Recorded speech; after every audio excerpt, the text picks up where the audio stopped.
हम लोग जो जो variation in acceleration due to gravity का ग्राफ देख रहे थे, below the surface of earth and above the surface of earth. मेरे ख्याल से above the surface of earth last lecture में समझ में आ गया होगा, लेकिन बिलो द अर्थ समझने के लिए पहले आप इक्वेशन ऑफ स्ट्रेट लाइन समझिए कि अगर कोई इक्वेशन है इस तरह से y equal to M x plus C, M ये कोऑर्डिनेट ज्योमेट्री में मैथमेटिक्स में पढ़ाया जाएगा, लेकिन इसका फिजिक्स में कई जगह एप्लीकेशन है। तो if this angle is theta तो m की वैल्यू होती है tan थीटा, और ये जो ओरिजिन से जहां पर स्ट्रेट लाइन कट करती है ये y इंटरसेक्ट बोलते हैं c। तो अगर इस फॉर्म में कोई इक्वेशन है, यहाँ पर m और c कांस्टेंट है और x और y वेरिएबल है। लास्ट लेक्चर में जो हम लोगों ने, ये थोड़ा सा ध्यान रखना कि इसको मैं रिलेट करूंगा कि अगर कोई स्ट्रेट लाइन है और इस फॉर्म में इक्वेशन है, लीनियर इक्वेशन है, यानी x की पावर 1 है, y की पावर 1 है और इस तरह से कांस्टेंट टर्म है, तो ओरिजिन से जो ये डिस्टेंस होती है ये y इंटरसेप्ट होती है और ये होता है स्लोप थीटा। अर्थ की सरफेस को ये लिया है और ये अर्थ का सेंटर ले लिया है, और यहां से ये इस तरह से ग्राफ बुक में बना हुआ है। बुक में ये ग्राफ बना हुआ है। बिलो द सरफेस, ये सरफेस, अर्थ की सरफेस को यहां माना गया है, ओरिजिन को सेंटर लिया गया है। तो आपको इसलिए बता रहे हैं, लेकिन इसमें हम ग्राफ समझा नहीं सकते y equal to M x plus c, इसीलिए पहले मैं ऐसे ही बनाने जा रहा था कल लास्ट लेक्चर में, लेकिन हमने जानबूझ करके पहले हमने उस तरह से दिखा दिया कि आपको इजीली समझ में आ जाए। आज नहीं तो कल जब कोऑर्डिनेट में ये चीजें सब पढ़ लेंगे तो ये आसान लगेगा, कोई बहुत कठिन नहीं है। तो हम अब बात करेंगे variation in acceleration due to gravity on the surface of अर्थ।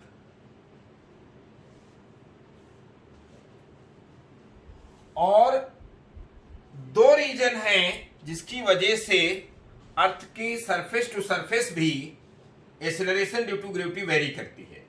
पहला रीजन है peculiar shape of earth. Earth is not a perfect sphere.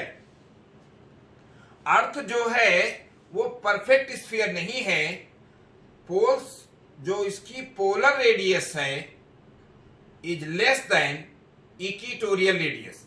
जैसे इलिप्स में नहीं हमने बात किया था कि मेजर एक्सिस और माइनर एक्सिस, उतना तो नहीं है, लेकिन थोड़ा सा वेरिएशन है। There is bulging in the shape of the earth, its polar radius is less than equatorial radius.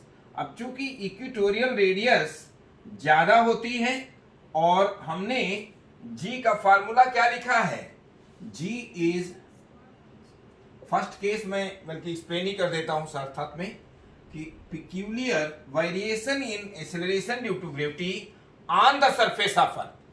First क्या है, peculiar shape of, peculiar shape of earth। peculiar मतलब विचित्र। जैसे नहीं कहते हैं आदमी बड़ा विचित्र है। विचित्र मतलब, विचित्र का सेंस यहां ये है कि ये स्फीयर नहीं है, परफेक्ट स्फीयर नहीं है। तो पिक्यूलियर शेप ऑफ अर्थ को मैं एक्सप्लेन करता हूं कि polar radius of earth is less then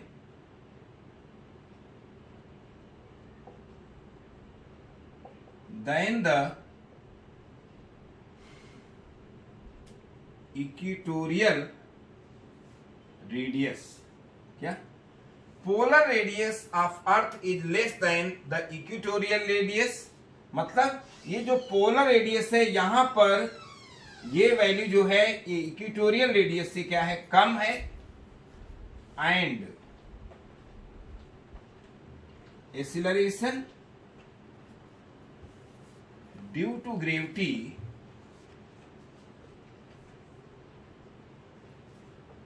is inversely proportional to the square of radius.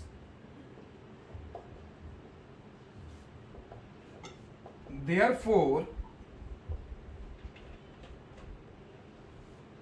acceleration due to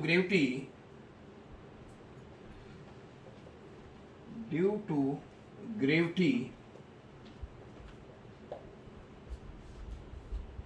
is maximum at pole. क्यों मैक्सिमम है? क्योंकि पोल पर रेडियस लीस्ट है। तो therefore acceleration due to gravity is maximum at pole and minimum at the equator. इस तरह से पूरा जो अर्थ की सरफेस पर ये वेरिएशन होता है एक्सेलरेशन ड्यू टू ग्रेविटी का, कि फाइनली हम लोग बस इतना कंक्लूड कर सकते हैं कि पोल पर ये मैक्सिमम होती है और इक्वेटर पर ये मिनिमम होती है। अगर अर्थ इस तरह से दिया हुआ है और h हाइट एबव, अगर h हाइट एबव कोई बॉडी है, if there is a body above the earth surface at a height h, तो पहला केस हम लेते हैं above the surface of earth, और ये डेरिवेशन हम लोगों ने कर रखा है g dash is equal to g upon 1 plus h by R की पावर 2। इसी को जो हम लोगों ने क्या हुआ था लिमिटिंग केस में, when h is very very less than r conditional, तो हमने g dash is equal to g into 1 plus h upon 2r to the power minus 2, h by r to the power क्या minus 2, और ये g dash की value g into 1 minus 2 h by r थी। But this is conditional. ये formula आप कहीं भी apply कर सकते हैं, लेकिन यहां देखिए h की वैल्यू अगर इनफाइनाइट रख दिया जाए, डिनोमिनेटर में इनफाइनाइट रख दिया जाए, तो g डैश की वैल्यू 0 हो जाती है। तो ये जो ग्राफ होगा वो रेक्टेंगुलर हाइपरबोला के टाइप का ग्राफ होगा। तो इस तरह से अगर हम माने कि इसको हम सरफेस ले लें, अर्थ की सरफेस, इस पॉइंट को हम यहां ओरिजिन से अगर डिनोट करें, तो आप देख सकते हैं कि इस सरफेस पर हम लोगों ने पहले ही किया हुआ है, ये था एबव द सरफेस, और सरफेस पर g की वैल्यू आप निकाल चुके हैं, क्या होता है gm बाई आर स्क्वायर, इस g की वैल्यू ये हम लोगों ने पहले कर लिया है। एट द सरफेस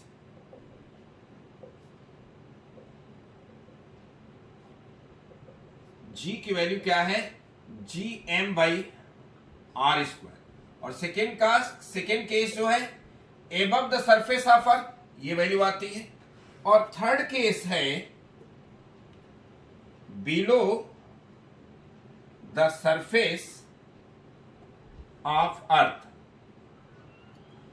और below the surface of earth हम लोगों ने फॉर्मूला कर रखा है g dash is equal to g, below the surface हम लोगों ने कर रखा है 1 माइनस h बाई आर।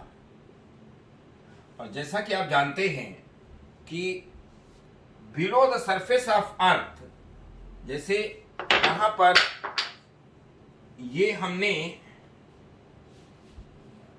ये जो सरफेस लिया है, और ये क्या है below the surface of earth,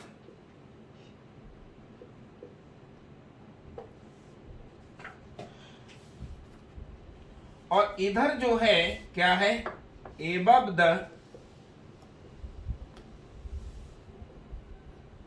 surface of earth.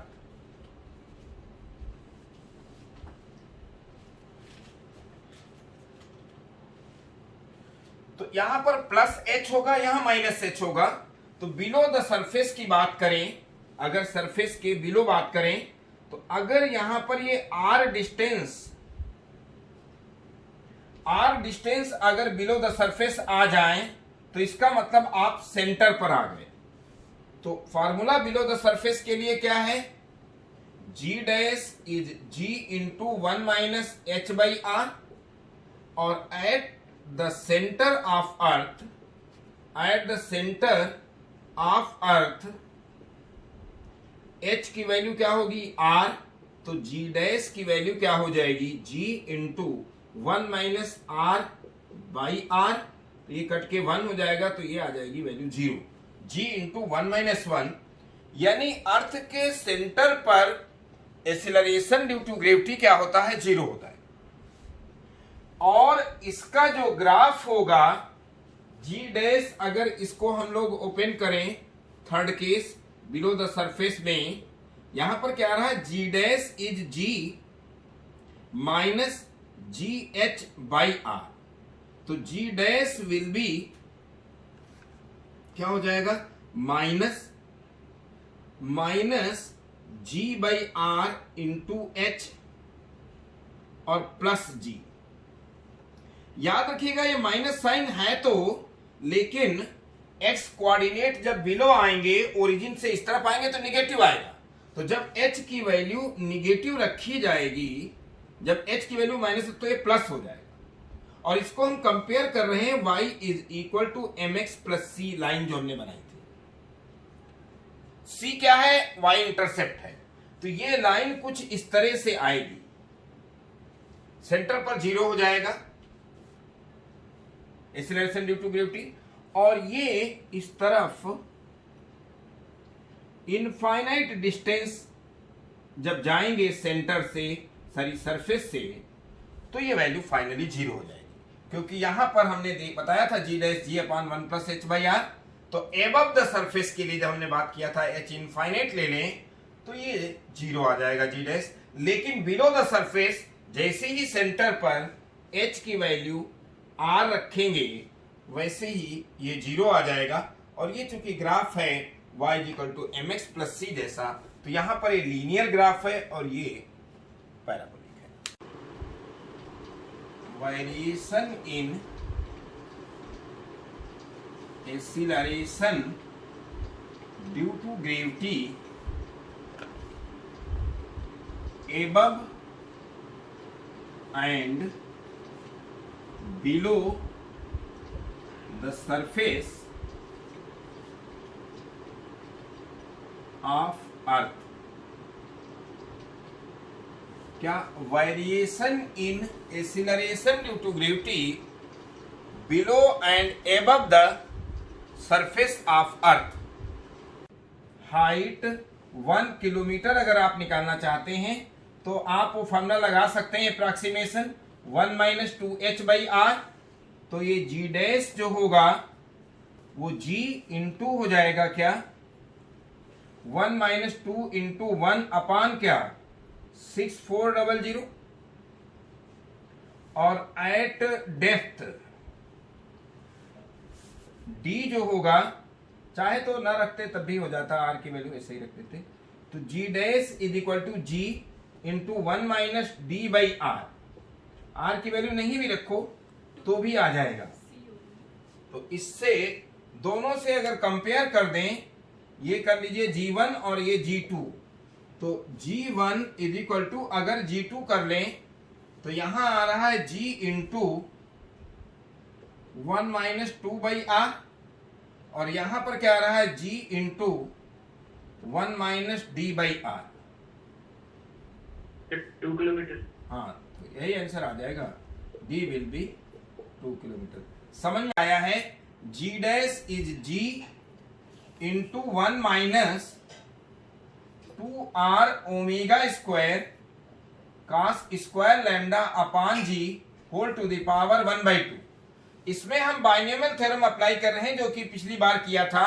क्या कि बाइनोमियल थ्योरम हम लोगों ने क्या अप्लाई किया था?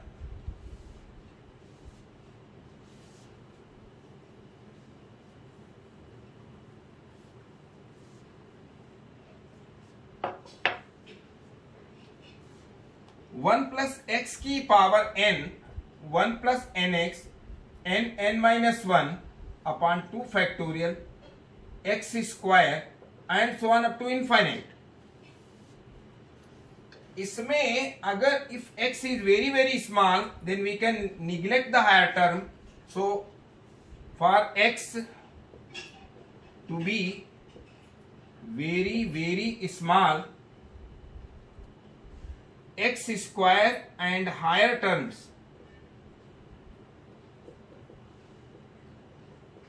can be neglected। तो इससे 1 प्लस एक्स की पावर n को हम लोग 1 प्लस एन एक्स लिख सकते हैं अप्रोक्सीमेटली। तो यहां g dash will be g into 1 minus 1/2 2r omega square cos square lambda upon g लिख सकते हैं। 1/2 हमने यहां ले लिया है, यहां हमने लगा दिया 1 माइनस एक्स की power n, 1 minus n x, तो अब 2 कट जाएगा। Final formula g 1 minus r omega square upon g cos square lambda. इसको ऐसे भी लिख सकते हैं, g dash will be g minus r omega square cos square lambda. आपको ये फार्मूला इतना ध्यान रखना है, ये डेरिवेशन कोई आपके कोर्स में नहीं है, लेकिन आईआईटी वगैरह में या नीट में कुछ क्वेश्चंस बन सकते हैं, तो इसलिए बता दिया। हमने लिखा था सेकेंड केस, क्या? Variation in acceleration due to gravity due to rotation of earth. तो यहां पर अब आप समझ सकते हैं कि एट इक्वेटर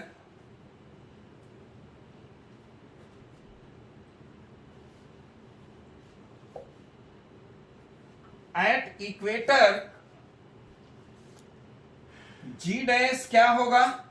यहां पर लैम्डा की वैल्यू 0 होगी।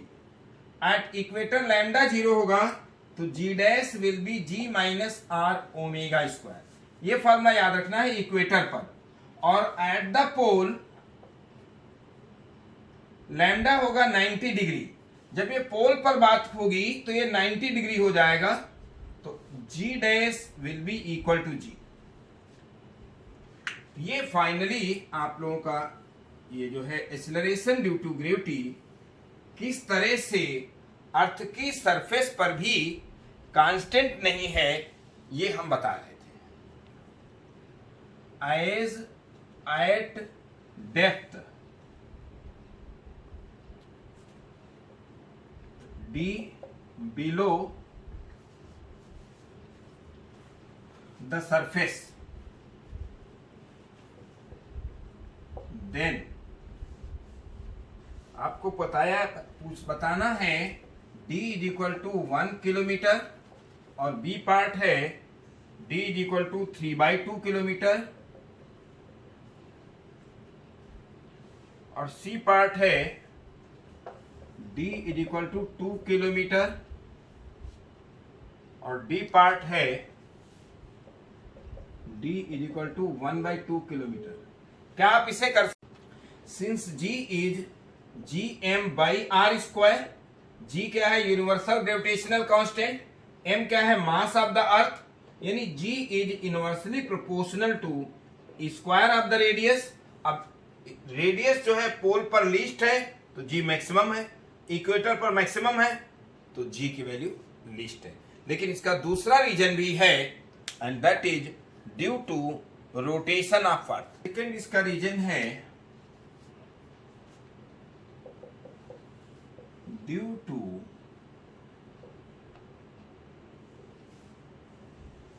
Rotation of earth about its axis.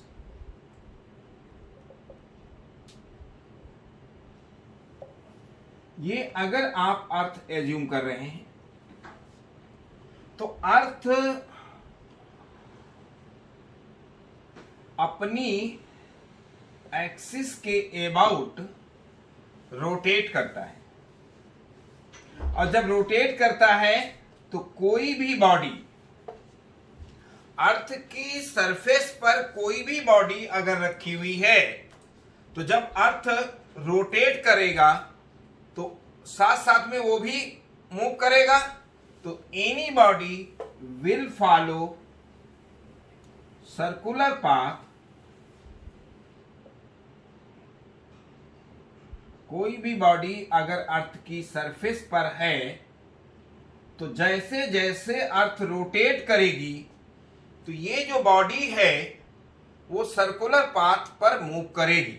और जैसा कि आप जानते हैं कि for circular path there must be centripetal force, और इस बॉडी पर सिर्फ और सिर्फ जो फोर्स है that is force applied by earth. इस बॉडी पर जो फोर्स है वो क्या है? Force applied by the earth. Earth का सेंटर ऑफ मास सेंटर पर होता है, तो ये एग्जैक्टली सेंटर की तरफ ये फोर्स लगेगा, एक्सेलरेशन ड्यू टू, मतलब जो ग्रेविटेशनल फोर्स है जो हम F = gmm/r² कहते हैं, this will act directly towards the centre. But practically ऐसा नहीं होता है, क्योंकि इस फोर्स में से, जैसे हमने रिजोल्यूशन ऑफ वेक्टर बताया था कि अगर कोई वेक्टर A है तो इसको हम रिजॉल्व कर सकते हैं दो कंपोनेंट्स में। तो जब रिजॉल्व करेंगे तो ये इसका जो वैल्यू होगी, अगर ये इस तरफ से आ गया है तो दूसरा कंपोनेंट कुछ इस तरह से चेंज हो जाएगा, जैसे ये F है जो कि ये रियल वैल्यू है, तो इसका कुछ पार्ट इस तरफ आ जाएगा, क्योंकि इस बॉडी को सेंट्रीपिटल फोर्स चाहिए, तो ये सेंट्रीपिटल फोर्स के फॉर्म में आ जाएगा। हालांकि as compare to this force is all very very small, लेकिन है कुछ न कुछ तो है ही। तो अगर आपसे ये पूछा जाए if we consider the rotation of earth, क्या if we consider the rotation of earth, then gravitational force will not be directed towards the center, it is slightly shifted। क्यों शिफ्ट हो जाएगा? क्योंकि जब इससे FC वेक्टर ये निकल जाएगा तो ये F वेक्टर कुछ इस तरह से होगा कि इन दोनों का जो रिजल्टेंट हो वेक्टर वो F वेक्टर हो। मतलब आप ऐसे समझ सकते हैं कि वेक्टर फॉर्म में कि F vector will be nothing but F dash vector और प्लस क्या FC vector. What is FC vector? FC vector is centripetal force required for this body so that it can move along with the earth which is rotating about its axis. So if we consider the rotation of the earth, then this force will be given by F dash plus FC। जैसा कि आप जानते हैं कि vector में हम लोग already कर चुके हैं कि if R is A vector plus B vector and R square is A square plus B square plus 2AB cos theta, यहां पर ये इक्विटोरियल प्लेन से ये जो एंगल होता है इसको लैटिट्यूड बोलते हैं। अगर ये लैम्डा है, अगर ये लैम्डा है तो इसे हम लैटिट्यूड बोलते हैं। तो आप देख सकते हैं एक चीज तो ये इसकी जो रेडियस होगी सर्कुलर पाथ की, ये r और ये लैम्डा है तो ये एंगल भी लैम्डा हो जाएगा। तो आप देख सकते हैं cos lambda is nothing but r by capital R, तो small r will be r cos lambda. जो बॉडी यहां रखी हुई है जिसका लैटिट्यूड लैम्डा है, और अगर वो इस तरह से रखी हुई है तो ये स्मॉल r हो जाएगा r cos लैम्डा, और इस r की वैल्यू अगर हम देखें तो आप देख सकते हैं कि f इसमें अप्लाई करें तो f dash vector will be nothing but f vector minus fc vector, और f डैश आप क्या लिख सकते हैं, f dash is nothing but mg numerical value, mg dash, f की वैल्यू क्या है mg, और fc की वैल्यू होगी mr ओमेगा स्क्वायर, लेकिन r की वैल्यू क्या होगी r cos लैम्डा, तो mr cos lambda omega square, तो this is mr omega square cos lambda, this is the value of centripetal force which is required for the body so that it can move along with the earth in circular orbit, and for circular path this force will be required. तो अगर हम यहां f dash में vector formula apply कर दें ये, तो आप देख सकते हैं कि इसमें जो होगा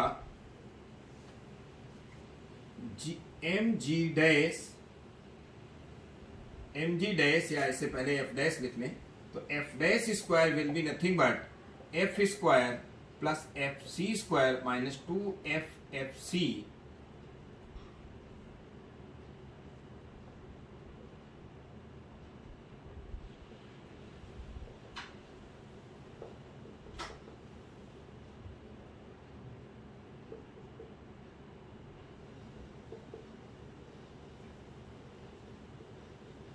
तो इससे आप देख सकते हैं FFC cos लैम्डा आ जाएगा, क्योंकि आप देख सकते हैं रिजल्टेंट वेक्टर FC से लैम्डा एंगल बना रहा है, लैम्डा लैटिट्यूड है, तो इससे mg whole square, mg dash whole square,